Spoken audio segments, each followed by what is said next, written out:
Assalamualaikum. Kuntum datang. Sayang. Hai sayang. Keluar sayang. Sayang. Ingat lagi tak? Allahumma salli ala sayyidina Muhammad. Hai sayang. Hai sayang. Bismillah. Allahumma salli ala sayyidina Muhammad. Okey. Naiklah juga 3 kilo. Berak dia macam mana? Berak dia dah keras. Alhamdulillah. Makan semua dah okey. Alhamdulillah. Banyak makan, wet food, kibbles, minum air semua okey. Cukup minum air, nice. Bersih, cantik. Okey tak ada. Dah main-main. Pagi ni masuk bilik dah mengiau-ngiau. Alhamdulillah.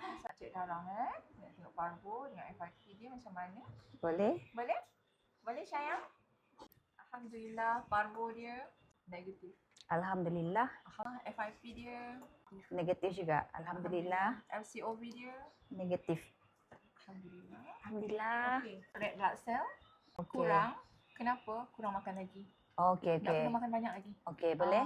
Kibos tu cari yang high protein. Bagus. Okey, boleh? Saya darah putih, tak ada dah. Alhamdulillah. Alhamdulillah. Nice. Eosinophil dia rendah. Kecacingan. Oh. Saya ulang lagi buat cacing. Okey, boleh? Doktor bagi ke tadi? Belum. Tak apa, kat rumah saya ada buat cacing. Nanti bagi kan? Okey, boleh? And then dia punya bacaan kidney. Ubat Okey. kita banyak. Bacaan kidney dia cantik, tak ada masalah. Alhamdulillah. Cuba ni kreatinin dia rendah sikit. Mungkin muscle atrophy sebab dia dah parvo kan. And then Okey. ada muscle dia yang orang kata shrink lah. So itu menyebabkan bacaan dia rendah sikit. Okey, Okay, faham. nanti bila dia dah start makan banyak balik, Dia boleh recover balik. Hati dia cantik je pun, tak ada masalah. Alhamdulillah. Jangan kata ubat kita banyak merosakkan buah pinggang ke apa, tak ada. Itu saya faham. Okay? Okey. Alright. Kalau nak bantu drip je lah. Apa subcut je lah. Mungkin buat seminggu 2-3 kali ke. Saya tak berani dah buat subcut. Okay, kalau Bagi tak minum air berani, je lah kan? bagi minum air je. Macam boleh? saya ajar tu shrink 20 ml 4 kali sehari. Okey. Boleh je. Ini infection globulin ni tinggi berkaitan dengan cacing tadi. Okey. Okay. So, maknanya hari ni doktor ada bagi any supplement lagi ke? Tak ada? Saya just fokus on makan sahaja dengan ubat cacing. Tambah darah. Hemomax saya tak ada.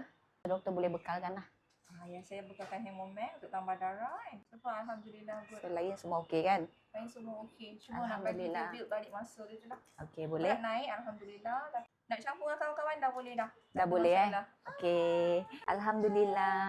Semua negatif je sayang. Alhamdulillah. Alhamdulillah. Lepas ni makan banyak doktor cakap tau. Yes. Banyak jemur sikit. matahari tu pagi-pagi tu okey. Ya. Good. Pagi-pagi dia jemur matahari.